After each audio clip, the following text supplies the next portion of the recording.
You're welcome. I'm just checking my email. That just went right up my butt. That was not Nice. Speaking of kinks,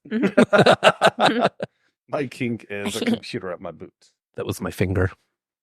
I poked your butt. Do not put people. No, Like, should I go? Do not put people. no fingers in booty holes. Thank you. I mean, unless you're whatever. Who cares? Unless you Do what like wanna that. do. As long as you don't hurt people, do what you want to do. Okay. Including putting fingers up butts. Okay. What are we doing? Am I going? Yes. Yes. Was that you breathing or was that Anna? Are we ready? Brandon, no, why are you so... It's disgusting. Okay, we're ready. I'm already ready already. Sorry, my bad. Sorry. I'm already ready already. I didn't know we were that ready. 5, 6, 7, 8. Welcome to Homicide the Podcast. I'm Brandon. I'm Kevin. I just touched your glasses. I'm sorry. You did. So now I'm going to have a smudge mark. Do you have a for the whole fingerprint on episode. it now? Probably. I can't see. Oh, They're a just little saw- greasy anyways. You have really large nostril opening. Thank you so much. Oh my God. You just bent This up is and starting off to at a great point. Like, You bent upwards, and I'm like, wow. thank you. Yeah. Well, welcome to episode 22. Hi, Anna. Hi. How are you? I'm good. Your nostrils look great. Yeah. Thank you so much. Great nostrils. Are they normal? They are normal. Okay, good. We don't call them nostrils. We call them nostrils Not nostrils. or nostril. Mm. Mm-mm. The jury is out on that one. You tell us what you like. No, I'm excited for episode 22, which we have titled VamPIER Tendencies and Sex Apps. And sex apps? Sex.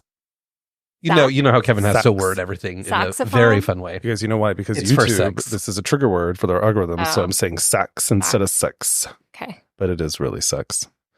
But it's also sex. Okay, well, that's disgusting. Thank you.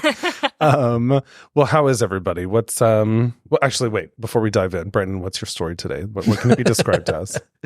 My story could be described as a sad tale of bloodlust, codependency, and murder. Oof. Dun, dun, dun. Codependency. That, Right. That leads to lots of Can bad. kill. It can It kill. can. Well, mine can be described as a Brit who was maybe a little too obsessed with Grindr, GHB, and murder. GHB? Yeah. Mm. GHB. Yeah. What does I that actually stand don't for? really know what that is. I don't know. Oh, Do you know what We're that- bad gays. I mean, I have no know idea what it it is. I just don't do it, so I don't know what it stands for. wait, can I guess? Yes. Yeah. GHB, grinder, humping, butts. Yes, exactly. Or gays humping butts. Okay, be that that would too. make Well, more sense. according to Google, GHB has been used in the medical setting as a general anesthetic in a treatment for, what's that word? Cataplexy, narcolepsy, and alcoholism. So it's a drug. Okay. It's definitely a drug. I knew it was a drug. It's a I just haven't sedative. done That's it. what it is. Yeah. Yeah. Well, what's new, guys? What's happening? Anna, what's new in your life? I mean, we were talking about it a little bit before this. I know. But we can't. But I'm share not that. going to say anything about it on No, we here. can't share that news. That's between No. gay friends and Something girlfriends. private.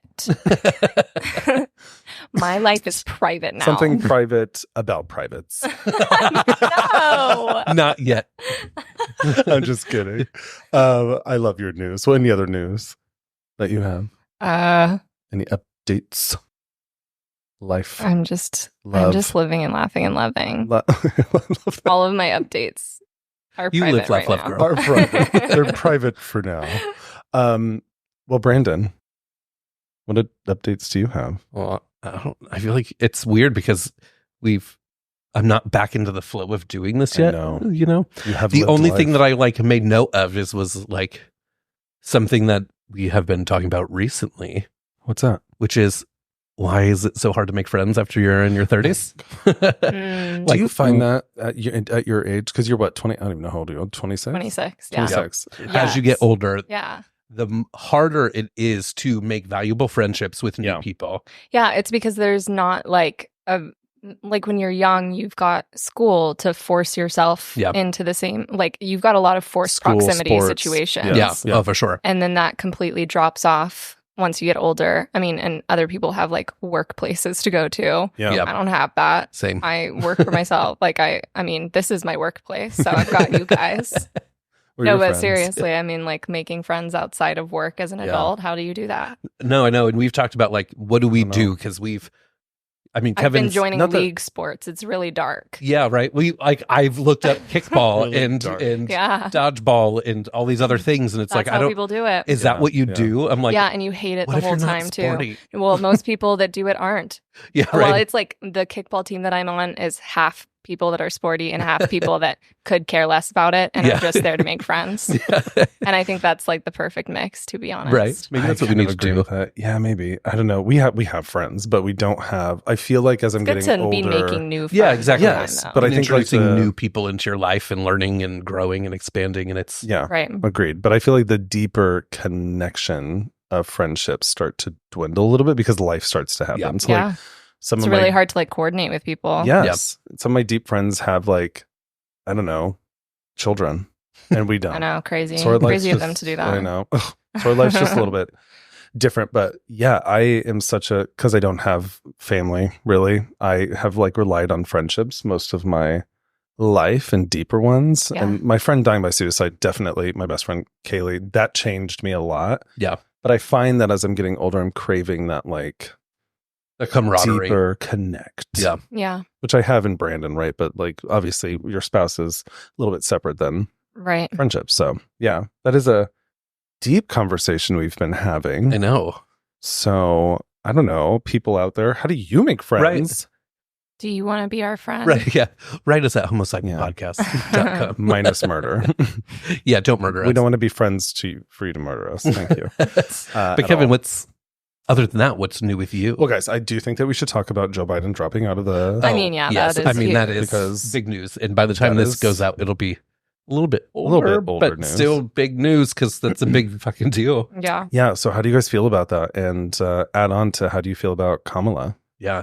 So obviously, Kevin and I have been talking about this a lot in the last couple of days because it just happened. But yes, I was telling him that going up after the debates and all this other stuff and just how like evident that Biden was too old to go on to his next term, I was like dreading everything because my mind went to Trump's going to win. It's going to be, that's what it's going to be.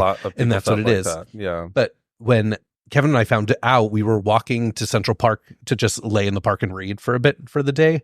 And we got the news and we like did some research and whatever. And then we just continued on with our day. And as we were sitting there, I'm like, Kevin, is it weird that I feel lighter right now? Like a sense of relief. I feel relieved and I actually feel like really good about what could potentially happen in the next few months. Yeah. I do. I'm not as scared. Have you guys seen like the Gen Z edits of Kamala Harris on TikTok? No. Oh my God.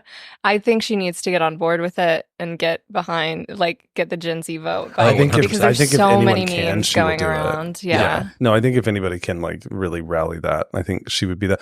I will say that I'm having a little bit of a PTSD from Hillary. Oh, no, exactly. That, I mean, that absolutely, it could 100% be a repeat of 2016. Yes. I did see I'm sorry. Yeah, no, go ahead. I was going to say, I did see a video earlier where somebody was saying, because of that trauma from everybody thinking, oh, Donald Trump's not going to be elected, it's going to be Hillary, whatever. Yeah. And then it went the complete opposite way, that there's like just a bunch of people talking out there saying that they think that might actually help Kamala get elected because people are so scared about the potential Project 2025 and whatever else he's spewing out there right now. Yeah. I just have to say I'm so frustrated with the DNC and Biden for doing that, just because it's like you couldn't have dropped out months ago. Yeah. Like, are you kidding You should have. me? Yeah. Well, and I think that's because I think Whoopi Goldberg talked about this on The View the other day.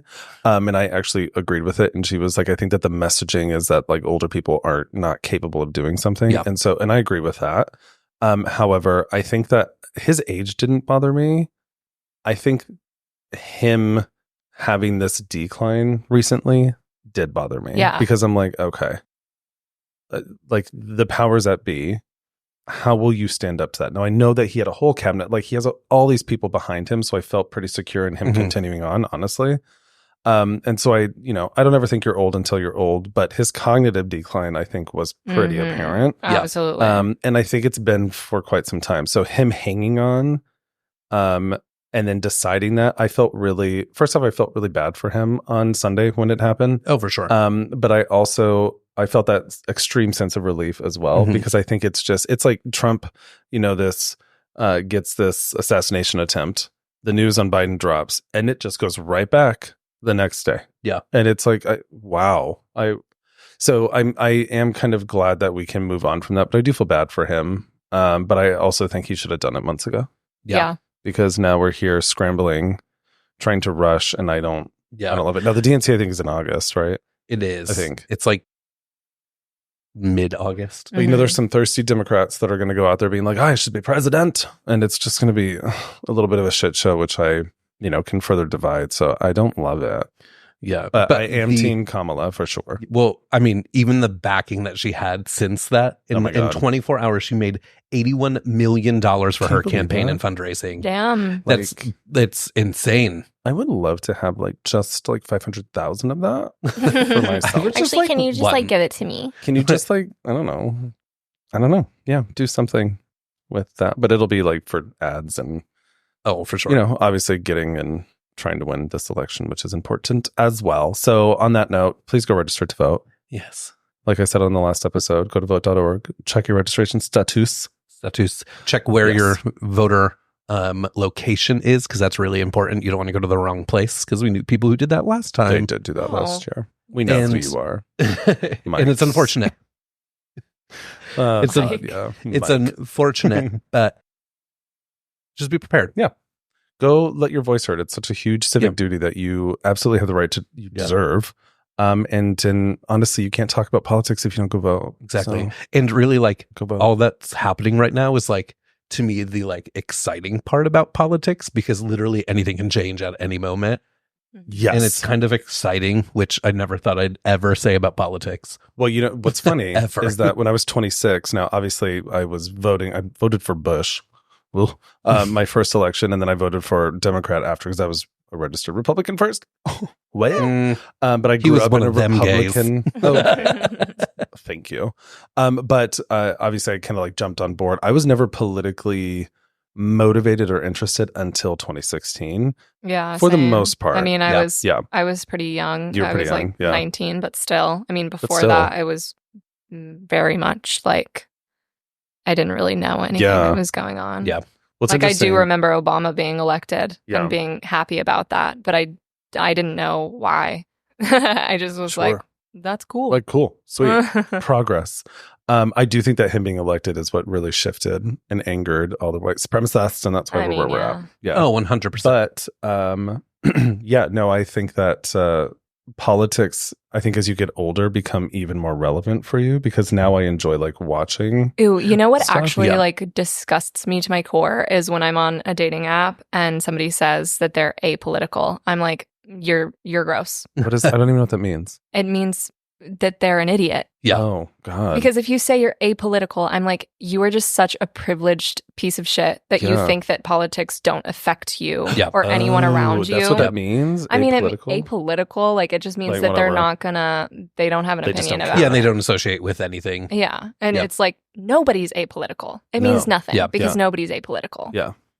Wow. Because even if something doesn't directly affect you, it does. Well, it does, and it affects the people around you. How can you be that apathetic? When all these people in middle America, I'm kind of that was a Dateline episode playing on my computer. I thought I saw something moving in your background. I'm like, what is that? I'm just all about true crime. I don't even remember what I was saying, so it doesn't matter at this point. Episode 22, VamPIER Tendencies and Sex Apps. So, and these are this episode is specifically on queer killers. Dun dun dun. Yes. We didn't add that to the title, but it's fine. We did not add queer killers to the title. But both of these killers are homosexual, right? Yeah. Yeah. Well, I mean, mine are lesbians. Well, let's be honest. They count. They count. Stupid. Well, who goes first today? I went first last time, so I can go again, but 'tis me. 'Tis you. 'Tis I. Yeah. Okay. Yeah. It tis you. It tis you. Kevin hates when I say it tis, because obviously that's not how you say it, but I say it purposefully all the time because he hates tis, it. it's twas. So Brandon always says tis. It twas, and I said it tis. Okay, whatever. Fine, it doesn't matter. Both of them are wrong. So for the mass community here, twas is it and was combined. You do not need to say it twas. Okay? Twas. Period. Thank you. Brandon, stop doing it. Okay. Well, why don't you just get into your story already? We're diving in. My title of my story today is Be Careful on Dem Sexy Apps. Dem Sexy apps. Sepsis? Sepsis? All those sepsis apps. Yeah. Sepsis is Gotta not watch sexy. out. Okay? They're crazy. People go wild on sepsis.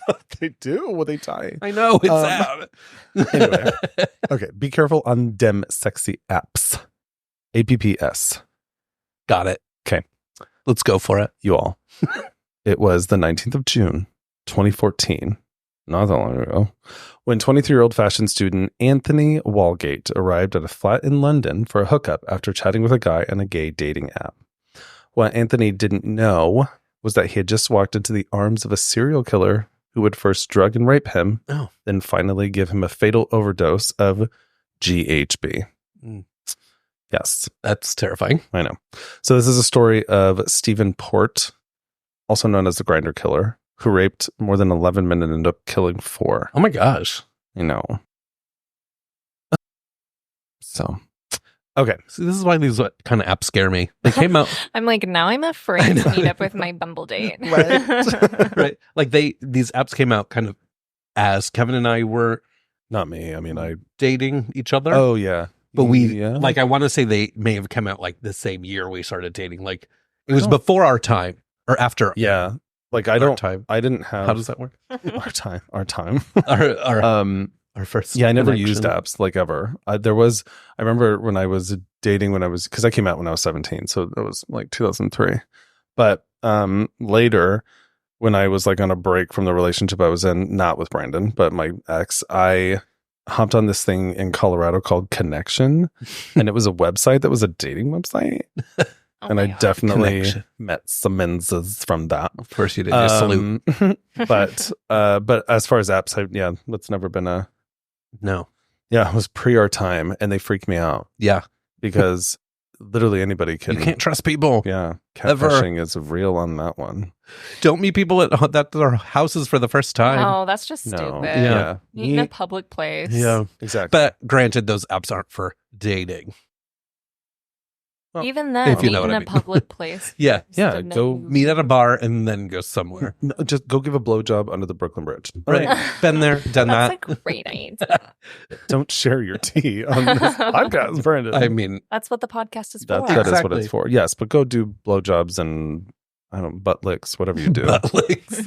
In public places that are okay. Don't do. I don't know. I don't know. Are you telling people to have sex in public? Telling people not to do that because Kevin's like, go to a public place, go to the grocery store, get a little handy in the aisle. But serious conversation here. How do you do this? Okay, let's say that you are serious conversation. I feel like when you say serious conversation, it's not that serious. I mean, we're talking about murder, but this is a sidebar about hooking up on apps. Okay, if you are on an app and you want to hook up with somebody, what advice would in your guys' opinion, what would you do if you were like, well, I just want to get off for a second and this guy looks hot on this app. Where can we meet to do something that's not at his house or my house? I mean, why couldn't you just meet somewhere close to one of your houses? Make sure that this person is the person that they say they are. Like first. for a coffee? Yeah. Like a cute coffee date real quick? Yeah. Whatever. Coffee, a drink, whatever. And then like move over to somebody's house. Yeah. I feel like usually when I've like talked to my friends that have been on these apps, they don't do that. They do just go straight to someone's house, and it's so dangerous. It is so dangerous, and because these gay men are so thirsty, they don't want coffee; they just want dick. Gotta be careful out there, guys. They want a cocktail. Yes, but just the cock part of it. That I mean, it freaks me out, but I do know that there are thousands, probably millions of successful stories. Oh, 100% of some little sloshy, hookups. I don't know. But this one was not great. So, anyway, okay. A couple of the things to cite. I went to Wikipedia, but I also did like the Standard, Daily Mail, BBC, BCU, The Guardian, blah, blah, blah, blah, to get some of this information. So I do want to dive into this Stephen guy real quick. So he is originally from Dagenham, which is a town in East London, England. He was described as a loner. Shocker. He was often bullied at school during his childhood. Shocker. He was further described as quiet and having a peculiar childlike personality, where he exhibited odd behavior as a grown man, like playing with kids' toys. Oh. It's like the people who have that kink of dressing up as a baby in diapers and stuff. Oh my God. Which, I mean, to each their own. If that's you, do it. But it's... No, but there's like, I mean, they were on like talk shows in the 90s. Do you remember this? Like Sally Jesse Raphael or some shit. Like Sally. It was probably not that. It was probably more like Ricky Lake, where they came out in like their diapers and like they talked about their kink and this and that. Yeah, it's weird. Know. It's weird. What TV? But, I mean, kinks I think are supposed to like, be weird. Are they like daytime talk shows? No, they like wear. Yes, like they wear. And they act diapers. as if they're toddlers. It's and like have binkies and bottles and yeah. What's that? There's a TV show. Alana. What was her show? Laser? Yeah. Oh yeah. No, it's not Girls. It was Broad City. Was it on Broad City? Yeah, it was on Broad City. The first Oh episode. yes. Yes, they go the to baby. Yeah, the baby. Yeah, like that one, like that. It's weird. People are weird, but again, if that's your thing, good for you. Yes. Yeah. I'm Have just fun. judging silently in my own mind. Well, so Mr. Steven here, he played with children's toys, which, listen, if you're an adult that plays with Legos still, no judgment, because I kind of want to. Well, I'm going on another tangent. I'm sorry. But there's like a whole like My Little Pony adult male like a furry. kind, but it's just people who are just obsessed with My Little Pony. Oh my God. How do you know this, Brandon? TV. Have you not? There's been like documentaries and shit about it. Have you not? Oh my God, it's so No. weird. Yeah. Anyways, keep going. How do we do everything together? How do I? I don't know. Wow. I'm concerned. If I see, I'm going to look it up. listen, and bitch. If I see a little pony in this fucking house, we're I gonna have some know. conversations. All right? I don't want to play with children's toys. Thank you. But anyway, he went to art college, and due to it being way too expensive, which I can relate to, he spent 2 years training as a chef instead. So art school to being a chef. I mean, yeah, it's still art. It's a path. Different kind of art. He came out as gay in his mid-20s. You can relate to that. Yeah. Thank you for not murdering people, though. It's like early 20s. 23 is early 20s. Early 20s. Oh, yeah, mid-20s. Okay, so he was what, 25? I don't know. So he ended up living with his parents until his early 30s and then got a flat in Barking, London. Let's talk about living with your parents in your early 20s. Or sorry, early 30s. Into your early 30s living with your parents. Would either of you do that? No, I love my parents and they watch, so hello. I like the independence of being on my own, and I don't know if I would handle that very well. Yeah. I know in some cultures that's like the thing It to is, do, yeah. but Until marriage, even. right. Oh, And like yeah. until you're married Yeah. off, basically. But no. But no. No.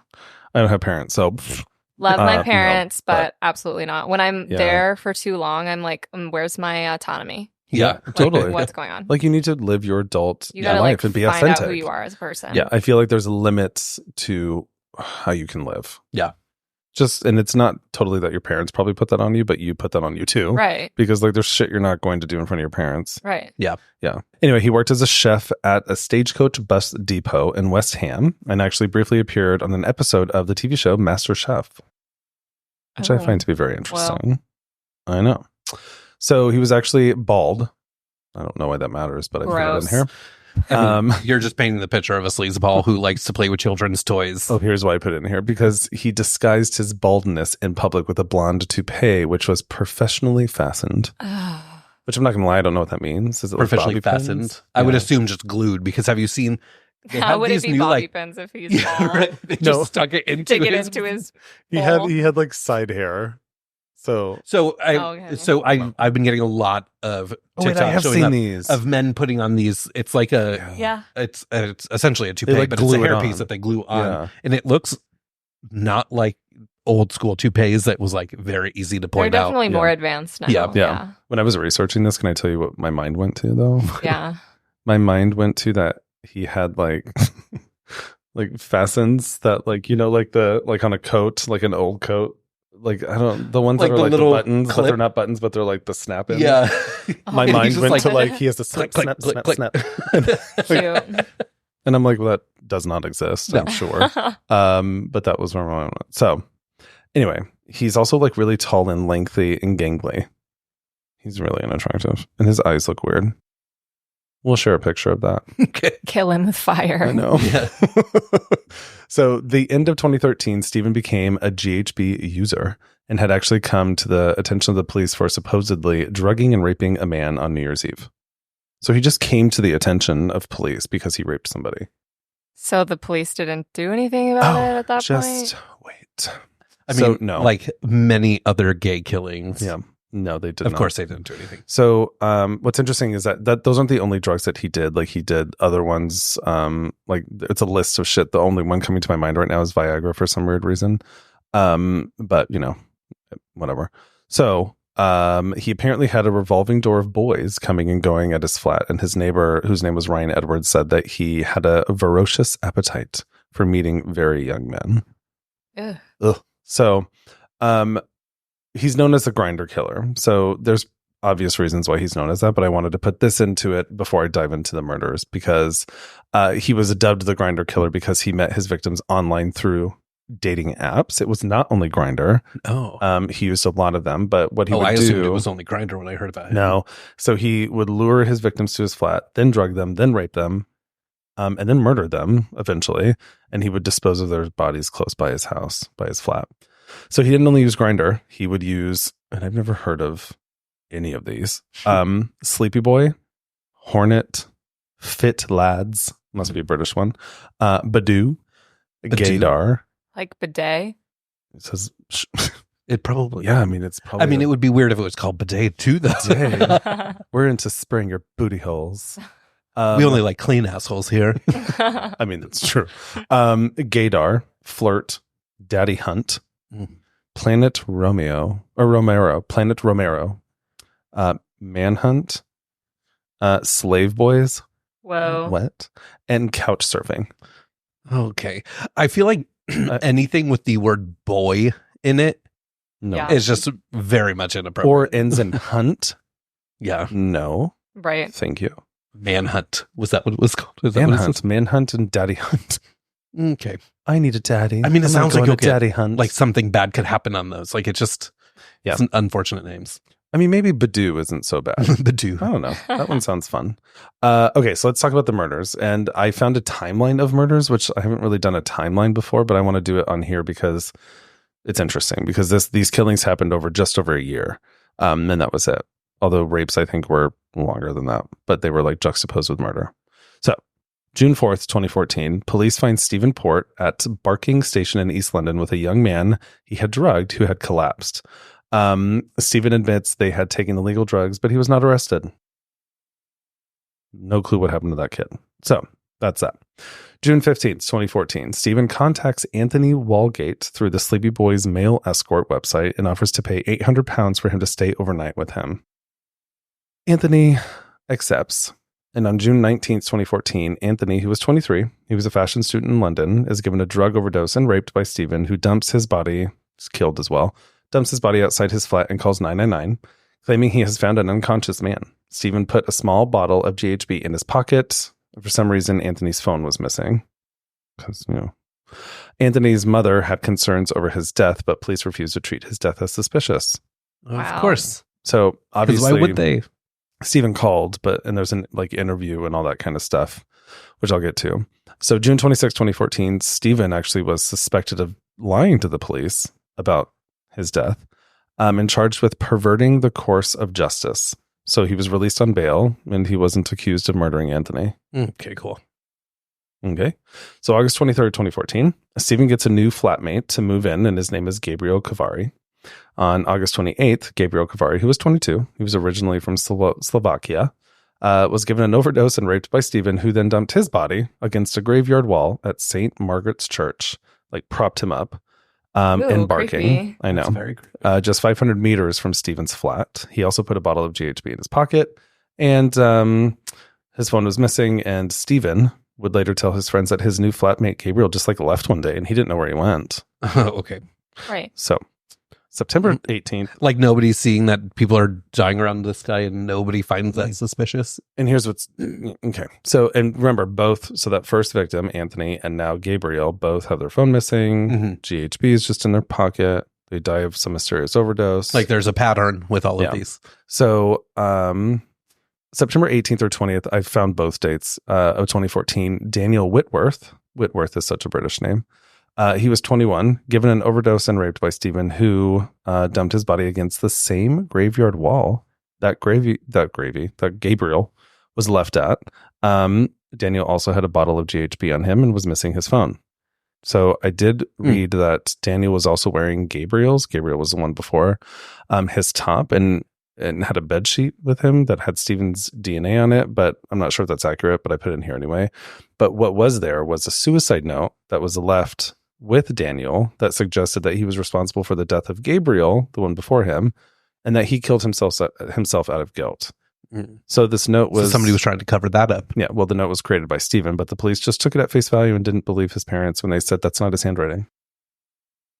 So, like, I don't get this kind of thing. It's because, and it's hard to not think it's because they're gay. You know why? That the police did not do anything. If they don't agree, if they feel like they want gay people to be dead, which there's people out there who do. Yes. That of course are going to be like, oh, whatever, it's fine. Well, just 2 weeks later, on October 1st, 2014, Detective Chief Inspector Tony Kirk tells the local paper that the 3 deaths within a mile of each other are not being treated as suspicious.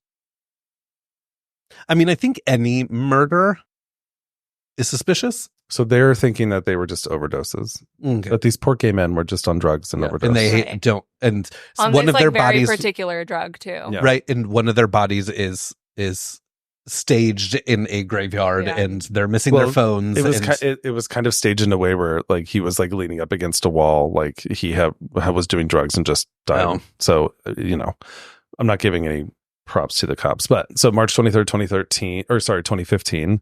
So a few months later, Stephen is jailed for perverting the course of justice by lying over Anthony's death.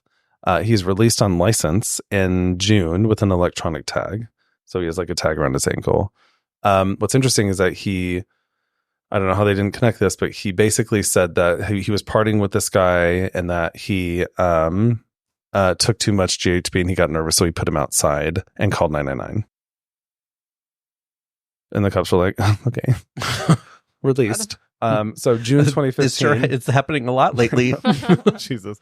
So June 2015, inquiries into the deaths of Gabriel and Daniel were held, but they were later set aside for a time by the High Court, and then like really set aside once a murder trial came about. But we're not there yet. So September 13th, 2015, so we're a year later. Jack Taylor, who was 25, a former Army cadet and a forklift driver, was given a drug overdose and raped by Stephen, who was murdered. His body was found next to the same graveyard as Daniel and Gabriel. He was missing his phone, and I believe he also had a bottle of GHB on him. Like, why would you take the phone but not the bottle of GHB? The apps. No, I know, but why wouldn't you take all of like the evidence? Or was he trying to make it look like they were overdosing? Correct. Duh, Brandon. Anyways, keep going. So I answered my own question. So he obviously had communicated with Stephen through Grindr. So that like last big murder. Yeah. Or this is like the catalyst that like solves it. So additional details with this one are actually pretty important. So this is what really kicked the investigation off because Jack's family was like not having it at all. Jack's sisters noticed that there were scratches and cuts all over Jack's hands. And so when they said it to the police, and the police were like, yeah, he was outside. That's exposure. But they were like, what? That doesn't make any sense. So the other thing was that his wallet was in his back pocket where it wasn't regularly in his back pocket. So they were like, he would not put his wallet there. He also had needle marks in his right arm, but he had just given blood, which his sisters knew. But he was also right-handed. Excuse me. So the needle's in his right, like your dominant hand, you would do. It would be on opposite. his left hand, not his like right. It was in his right. So they were like, he's right-handed. And then the sisters turned into detectives themselves because the cops were just blowing them off. They turned into detectives themselves, started searching the internet, found the reports on Gabriel and Daniel's bodies, which were really very similar to Jack's case.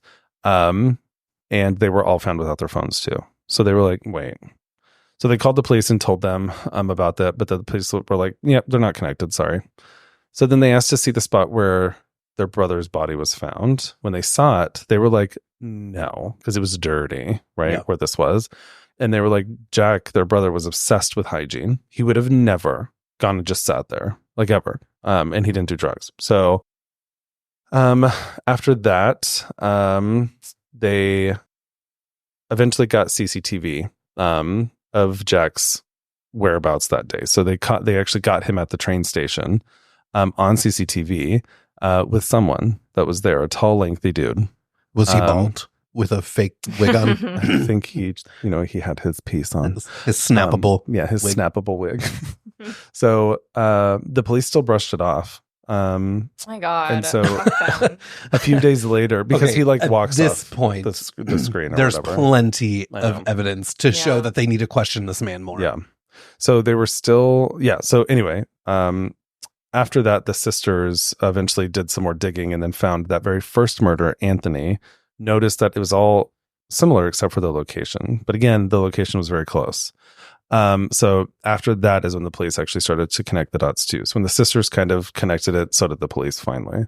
So on October 15th of 2015, Stephen is identified officially on CCTV, walking with Jack near Barking Station shortly before he's found dead. So he was arrested. So that's kind of that timeline of there's not a ton of information, unfortunately, but that's kind of like the string of events that led up to the investigation. So the investigation, all three bodies were found, as in the last three, were found in the vicinity of Stephen's flat in a period of just over a year. So, but all four obviously were because he had the fourth one outside. The Metropolitan Police failed to link the deaths at all until the end.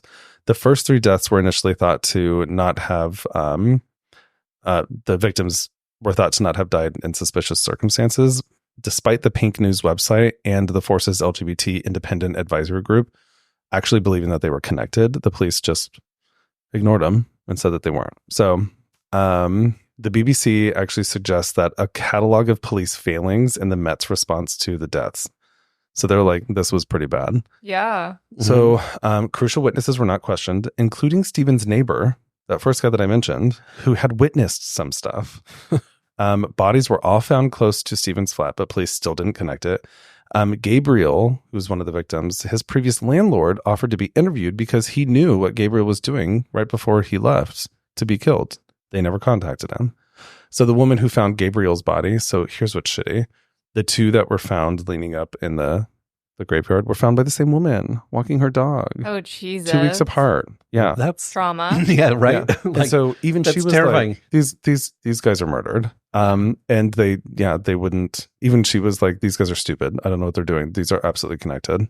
So the police just assumed that these were self-inflicted overdoses and that even Daniel's stepmother, Daniel was one of the victims as well, that even without an investigation, they ignored bruising that was on his body. So he had bruising on his upper body that only could have been done by a third party. Yeah. They ignored that and they were just like, yeah, he overdosed without any investigation. That's what they told Daniel's stepmom.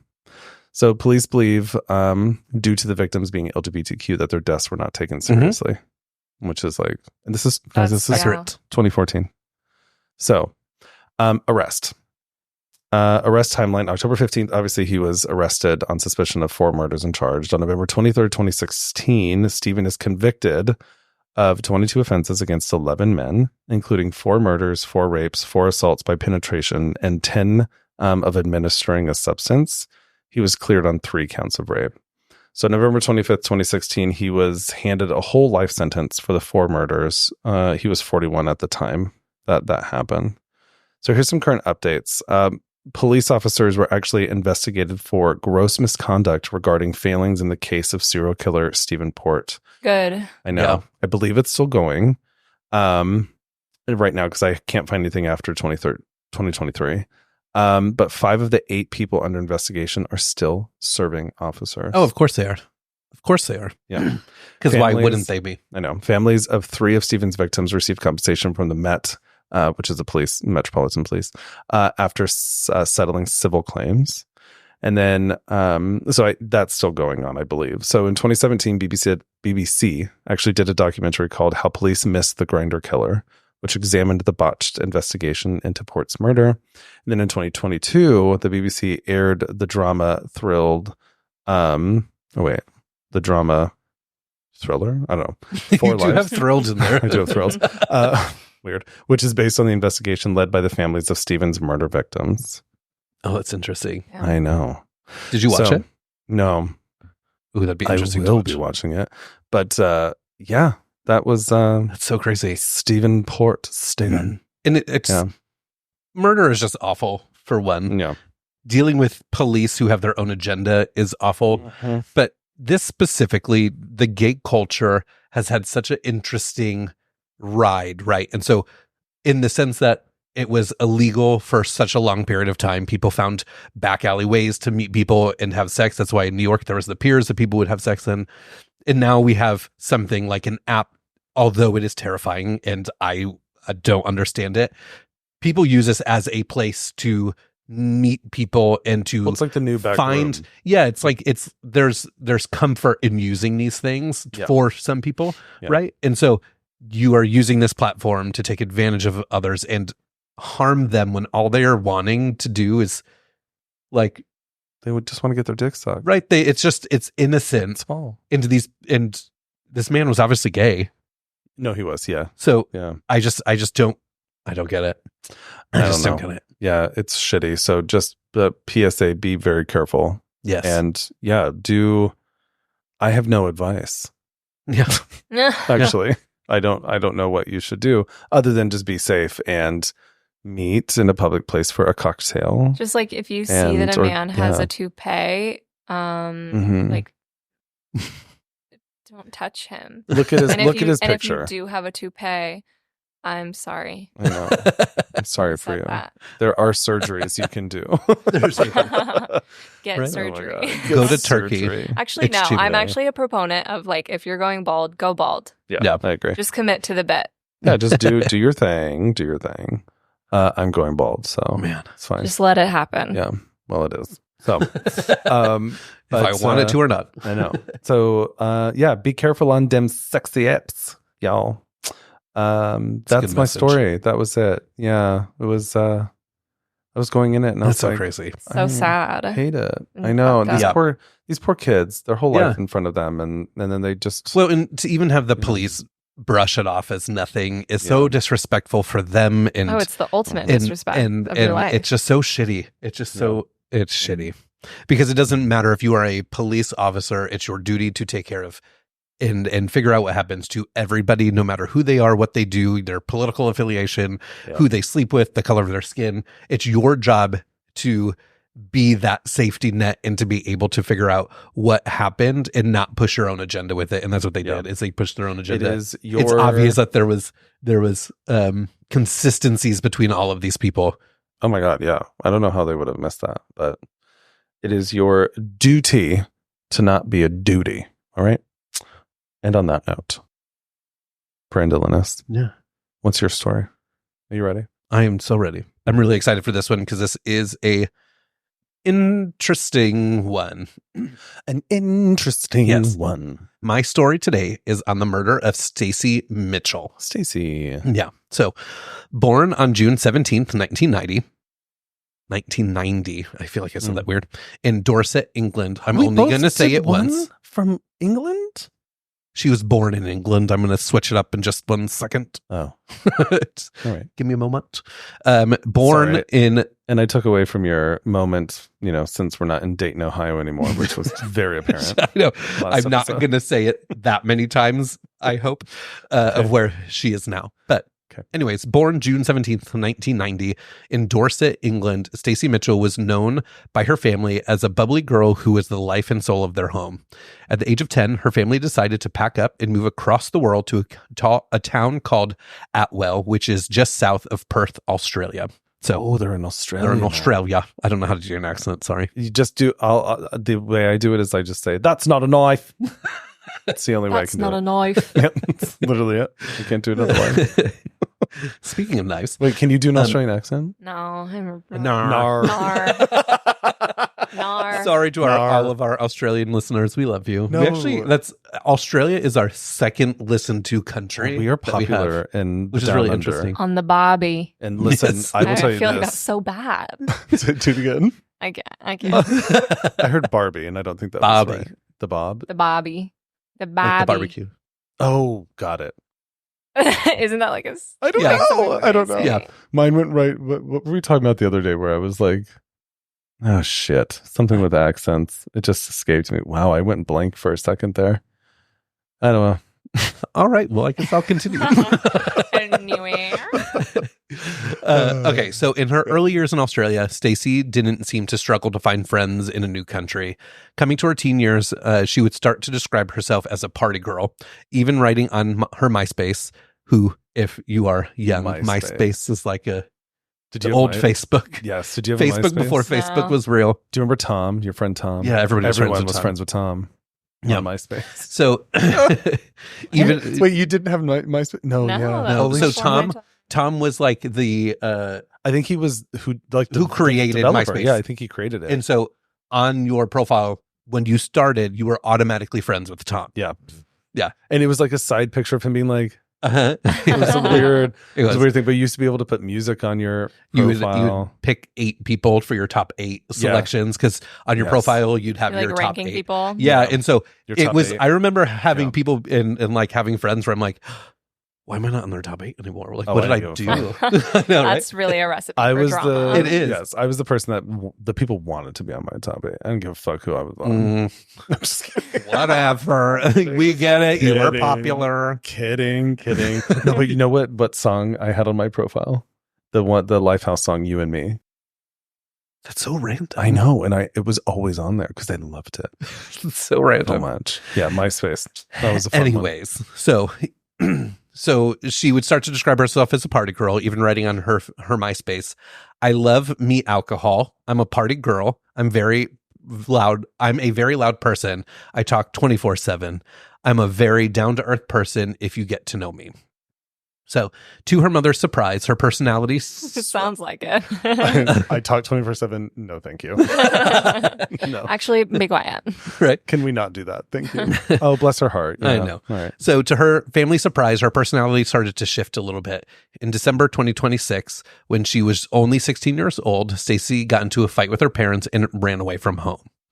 In one article, it looked like she left her home around the 7th of December, and her parents finally called her in as missing on December 13th, which feels like a really long time to wait. But I'm also not, the sources that I found didn't like specify specifically on those. So I do want to Also, just you make never that know note. the relationship between her and her parents. Exactly. Or like how many times in the past had she maybe gone missing. Exactly, yeah. So during the same time, a mutual friend of Stacey's introduced her to a young lesbian couple, 19-year-old Jessica Stasinowski and 18-year-old Valerie Parashmuti. I think that's how you pronounce them. I did put pronunciation in there, but I probably read that wrong. Valerie Parashmuti Parashmuti. and Jessica Staskanowski. Yes.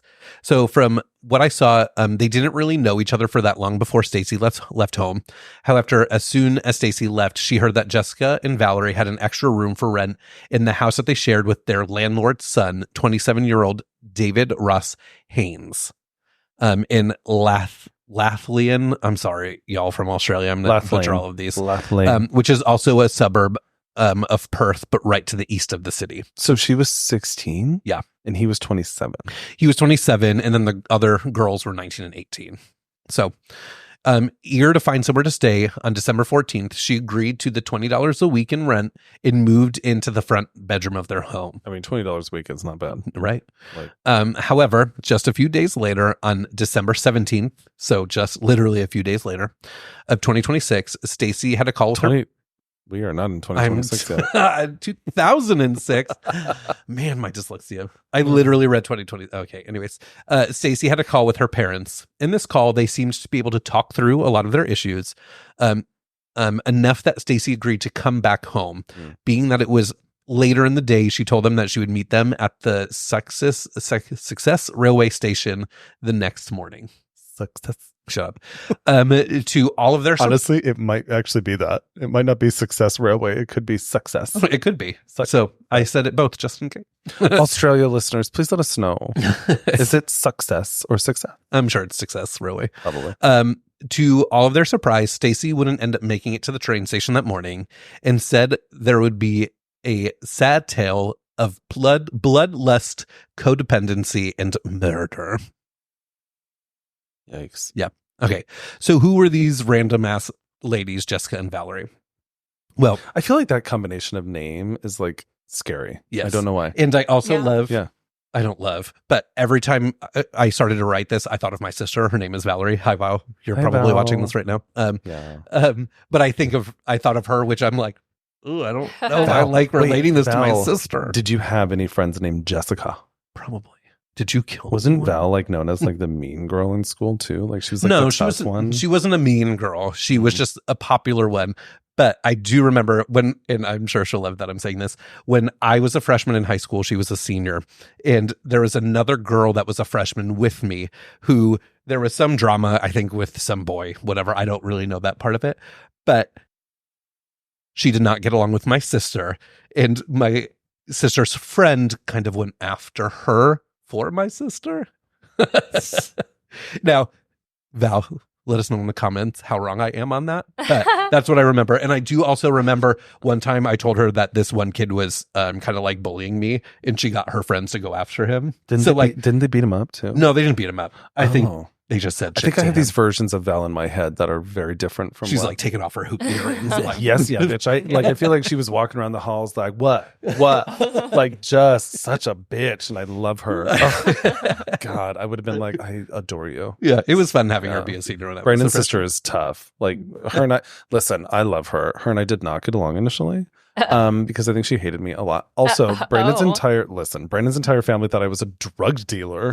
What? when we were dating. I don't know. It's because we were doing a lot and like spending a lot. Well, we were spending a lot of money, and they were like, they were like, where is this money coming from? He must be a drug dealer. And it's like, no, we're just in debt. My credit card. That's where it came from. In a lot. We were in a lot of debt. I did a little bit more manageable now. My sister-in-law Brittany told me, and I don't remember when she told me. How long it was a while. It was a she was like, you know that we thought you were a drug dealer, right? I'm like, what? Right? Like, and at the time, I was like, Brandon, don't smoke marijuana. I know you hated me. Legal, right? You wouldn't even smoke it. And now you're like, no. Can I hit the vape? I know. Well, there was a time. Speaking of Val, we did. She was one that gave me marijuana for the first time. Well, no, she's just the one that showed you how to smoke marijuana correctly for the first time. And there is a video of that. Because you could always tell if somebody's not inhaling correctly, if the smoke is a different color. And we were there smoking, and Kevin's like, I don't feel anything. And we're like, well, try. And then we I think we both saw it, and we're like, I was like, you're not inhaling. And he's like, what? And then he did. A second later, he's like, I did it. Yeah. Oh, it was awful. And I couldn't burp, and it freaked me out. There's a video. Maybe we'll post it. Maybe we'll find it and post it on our I don't know about Instagram. That's a good idea. But actually, it's a pretty funny video. But because remember, my experience with marijuana was when I was 9 smoking oregano with my foster brothers. True. So that wasn't marijuana. True. But yeah. Well, anyways, there you go, Val. Hi, Val. Okay, anyways, who were these random ladies, Jessica, and not my sister Valerie, but this other girl named Valerie. That was quite a tangent. Sorry. It was quite a tangent. Yeah. So, well, from what I read, they both had somewhat of a precarious past, and both ended up on the streets as a young kid. Jessica was allegedly a lonely child who ran away from home, and for some time lived on the streets, used drugs, and occasionally made money through being a sex worker. However, a close friend of Jessica's did note that before she met Valerie, Jessica was known as a beautiful person. Valerie, and of course it's Valerie. It's me, Jessica. The issue. Oh my God. Love that movie. Do you know that movie? No. Is that Hot Chicks? No, that's He's the Man, or She's the Man. No, that's Amanda Bynes. No, it's the one with Anna Faris. Yes, but it's what's that weird guy?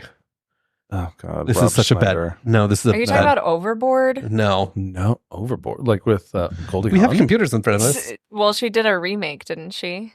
Anna Faris. She did. Okay, actually, it wasn't really cute. Hot Chicks. It was The Hot Chick. Oh, with Rob Schneider. Chick, Yeah, with Rob Schneider. Yeah. Anyways, who's a big Trump supporter, by the way. Yeah. Which I'm like, Adam Sandler, go get your friend. Right. Anyway.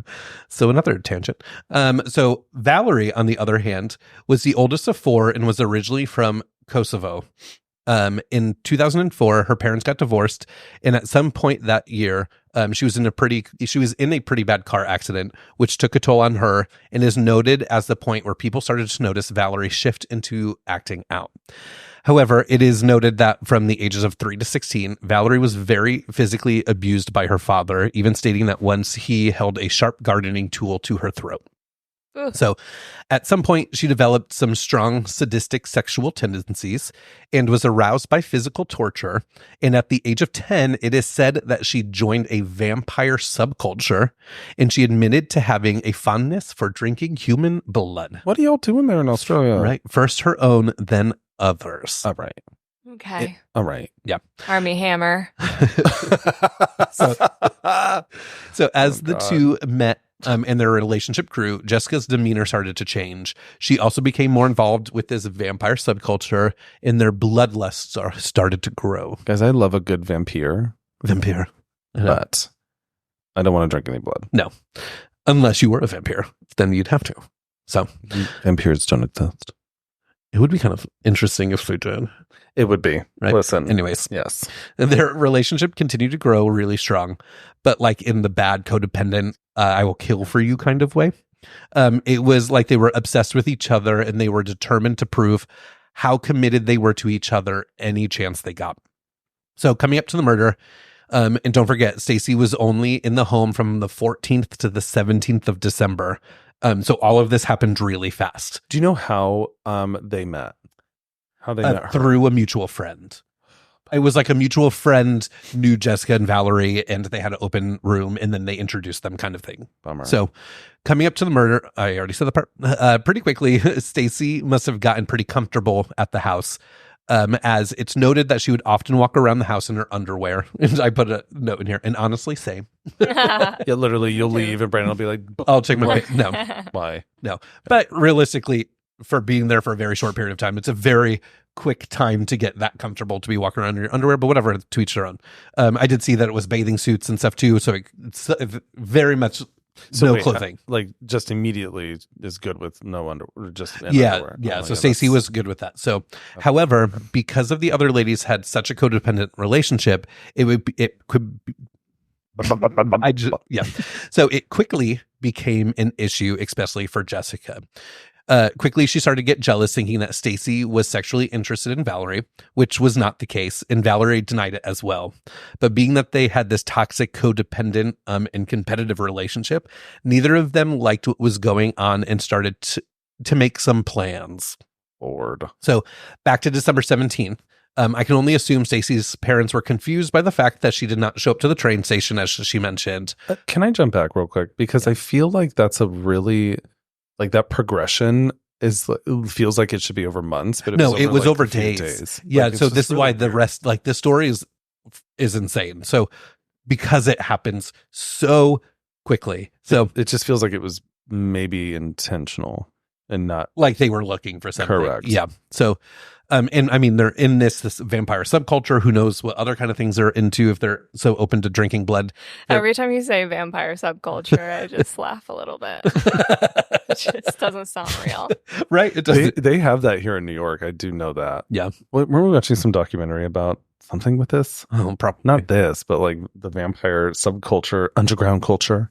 I don't remember, but probably. I don't know. I just, this is why I stay home. Is this like cosplay, or they are actually like drinking blood? People that, yeah. They're like little sex parties with blood. Why? No, it's not vampire LARPing. What is your trauma? I know.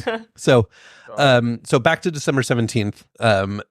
I can only imagine that Stacey's parents were confused by the fact that she didn't show up to the train station. I didn't see much of what her parents were thinking at the time. But I imagine since the police didn't get involved until December 21st, I can only imagine that they assumed that she had changed her mind. Yeah. So on December 21st of 2006, the police headed out to Stacey's last known residence, the house where she lived with Valerie, Jessica, and David, because let's not forget David. And David. Yeah, we'll get there.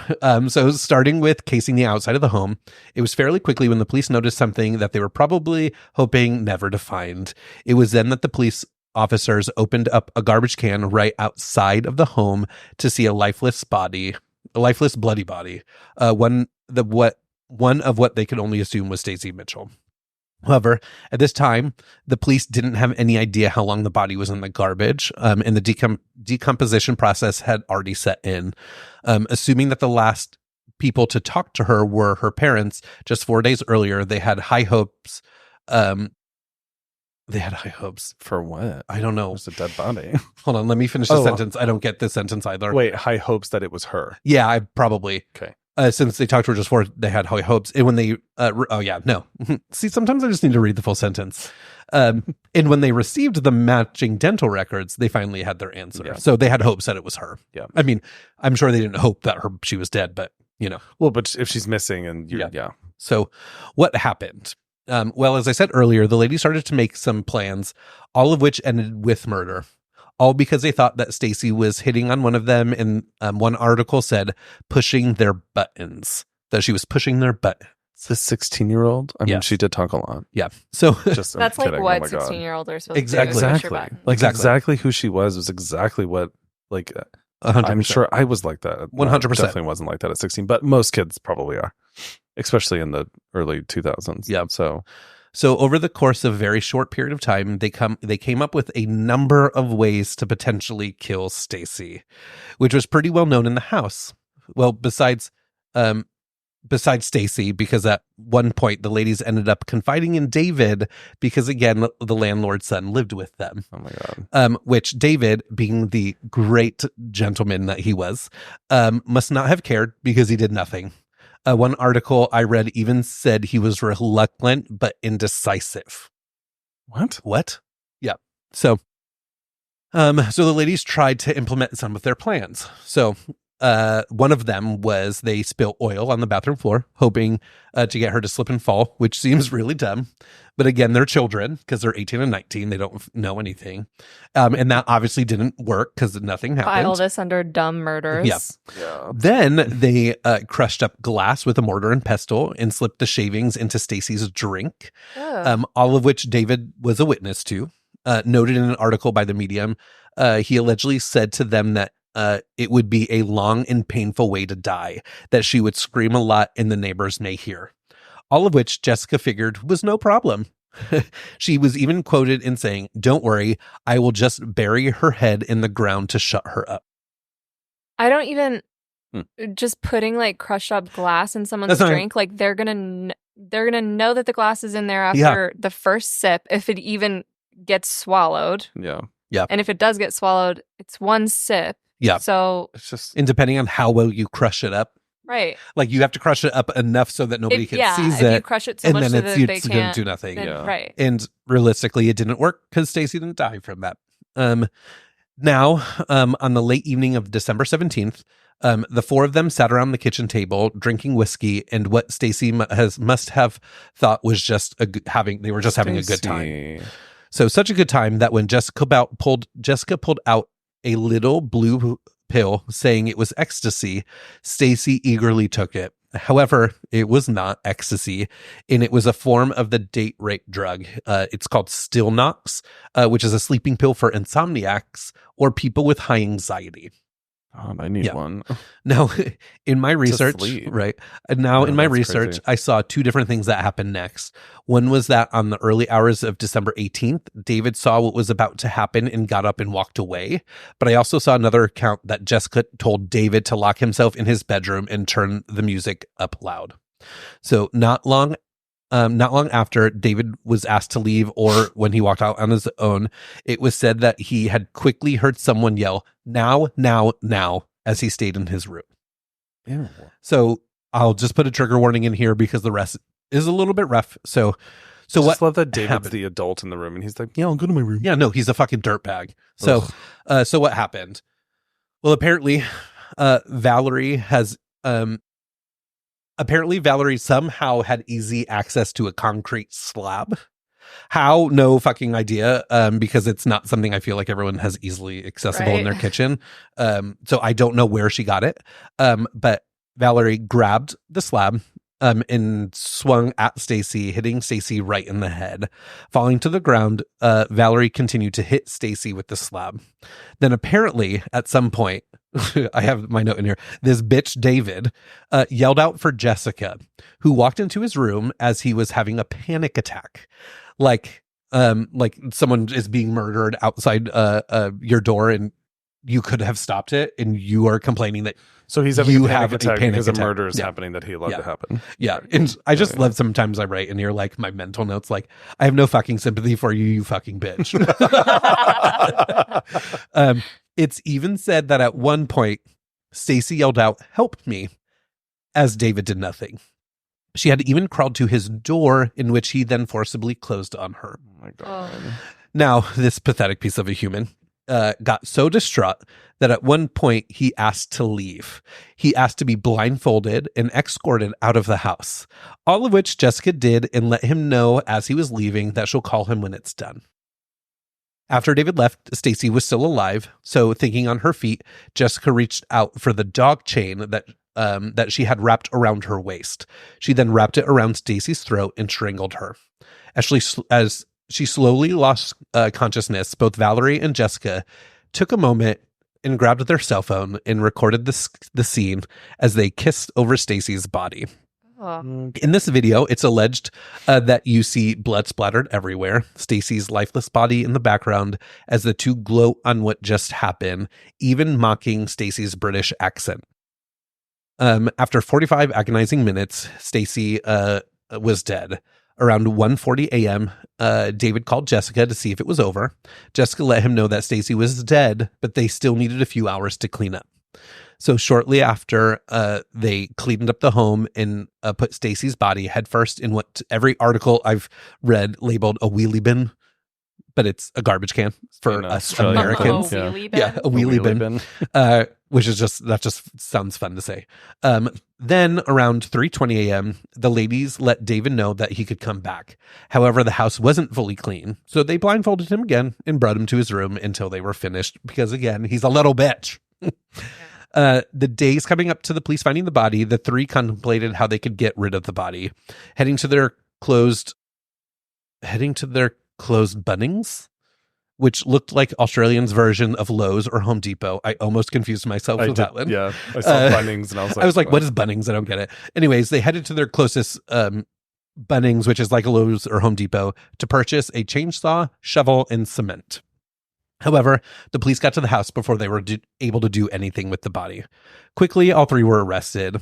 In early interviews, Jessica ended up admitting to the murder and gave in detail what her and Valerie did, seeming to be remorseful. However, I feel like it was more that she was remorseful for getting caught. On December 27th, the two ladies appeared in court through a video link from the Bandyup Women's Prison. To everyone's surprise, the ladies were snickering, chatting, laughing, and smirking at each other throughout the whole session, which is why I think they were more remorseful that they got caught. Yeah.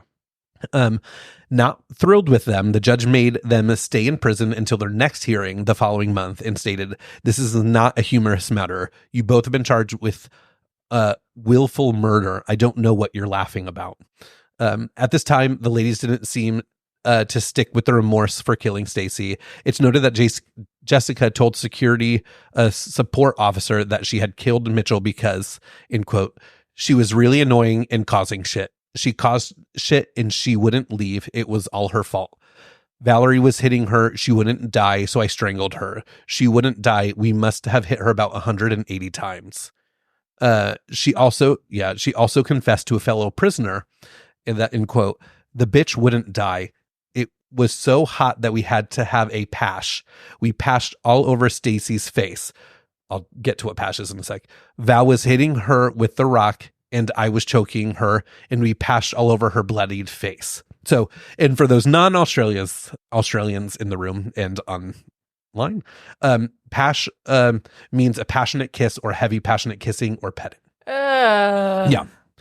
It was even noted that Jessica said that her only regret is that they didn't spend more time on more gruesome stunts, that she wished they were able to make the pash go further because she was so sexually aroused. By November 2007, both Jessica and Valerie pleaded guilty to the case.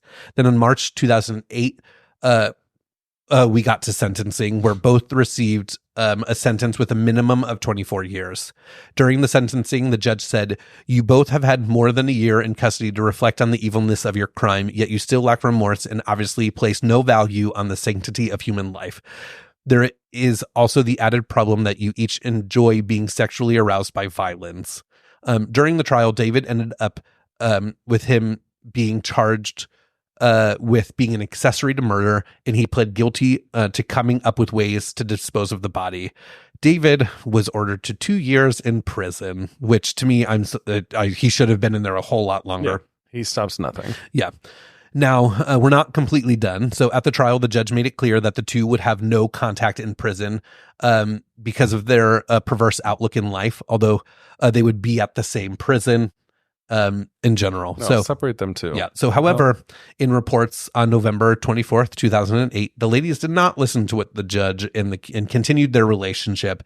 The two were able to be in each other's company during recreational periods during the week for about 90 minutes and for longer on Sundays. One source I read said even up to 7 hours on Sundays together.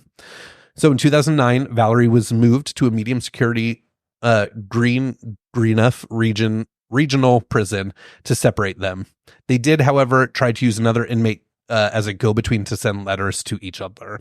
Then sometime in early 2013, it was reported that Valerie had a failed attempt to escape prison, which only extended her sentencing. So I have some interesting quotes in here. So first, in January 2007, Jessica wrote a letter stating, "As soon as it started, I wasn't me. I've never felt that kind of lust for blood before. Something in me changed. The feel of her blood sprayed all over me was almost a romantic, animalistic lust. I don't know when or how. All I know is something felt in place." All right. So the last quote I have in here is Stacey's family was quoted in saying, "We've been overwhelmed by the love and support of our family, friends, and the local community of Atwell. We are obviously devastated by the tragedy. Why can I say that fucking word? Tragedy. It's back. Tragedy. It came back. I know. That has occurred. And words can't describe how we are feeling at this time. Stacey was a loving, caring 16-year-old girl who will be deeply missed by her loved ones. Stacey loved her friends, music, and having a good time." Oh, it's really sad. Yeah.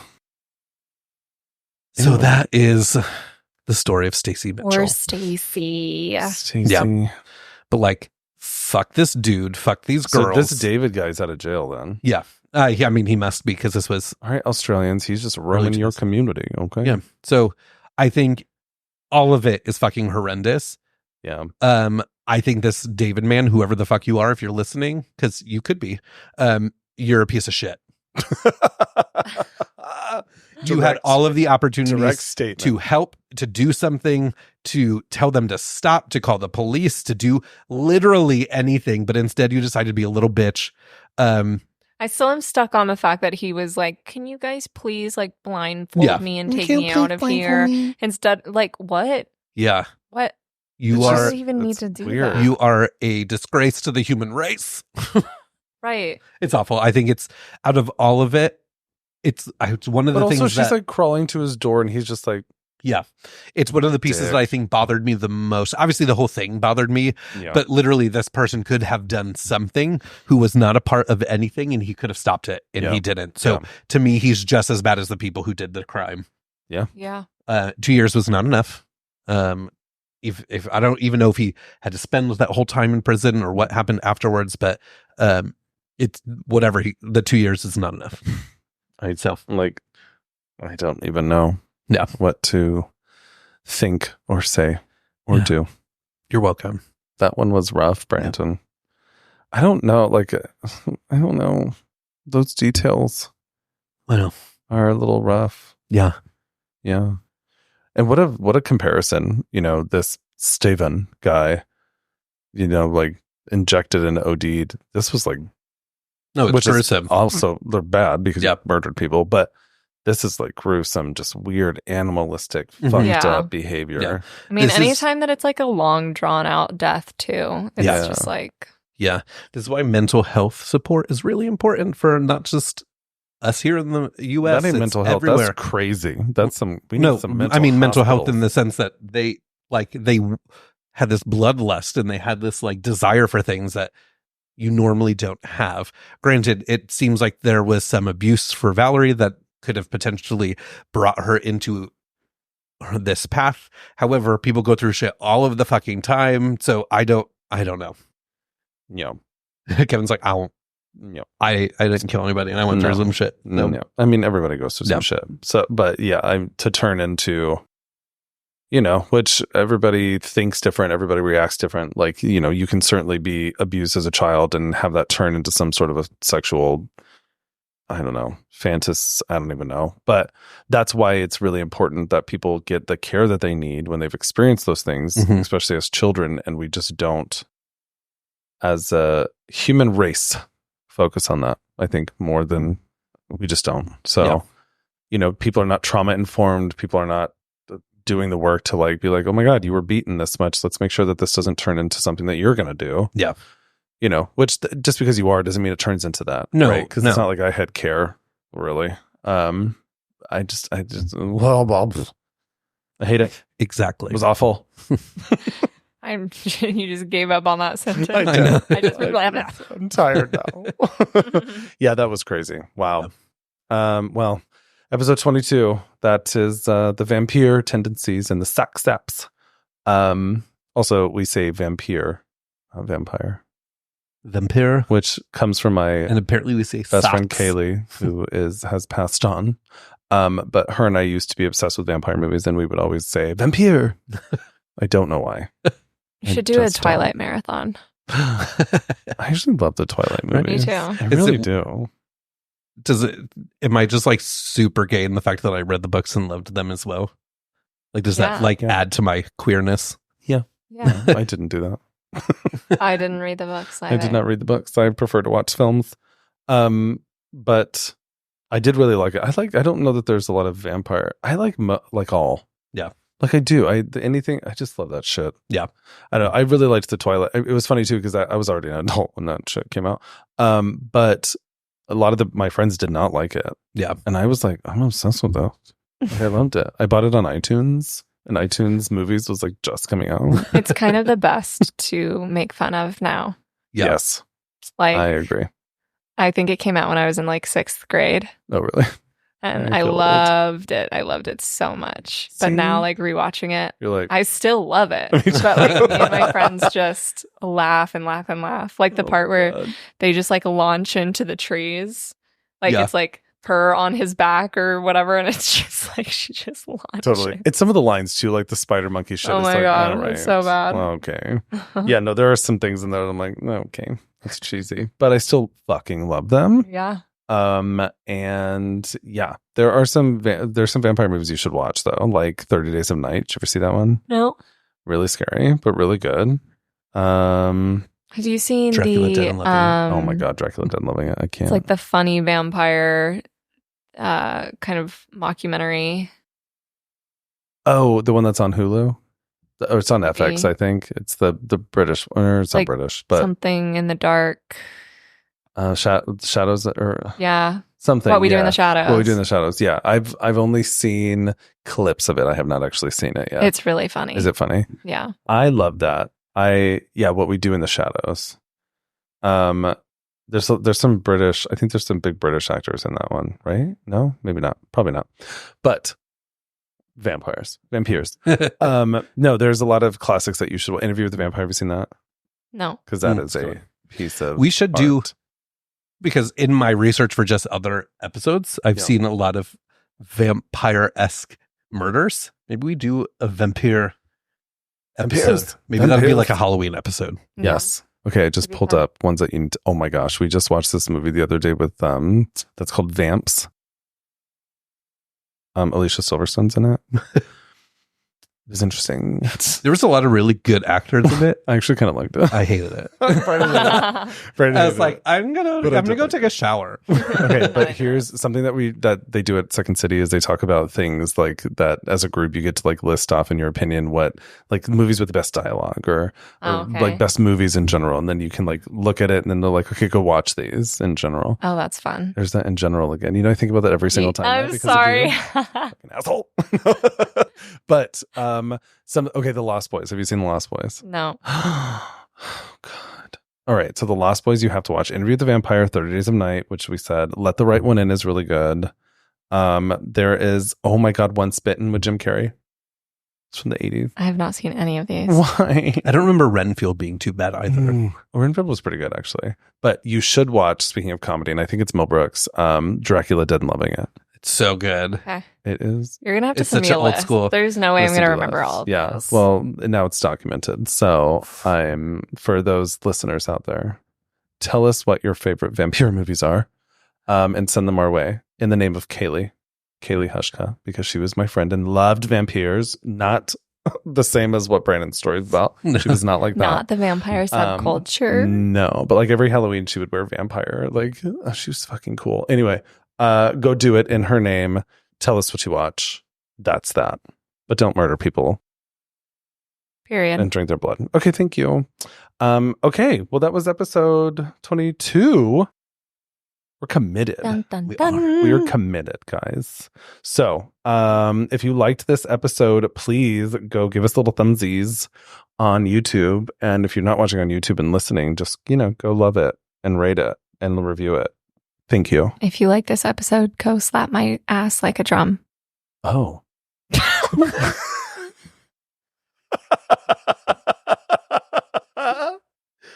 What? And by slap my ass like a drum, I mean leave a review. That was amazing. And I wish that we could spill all of Anna's tea right now, because that makes it even more powerful with what we talked about at the beginning of this pre-recording.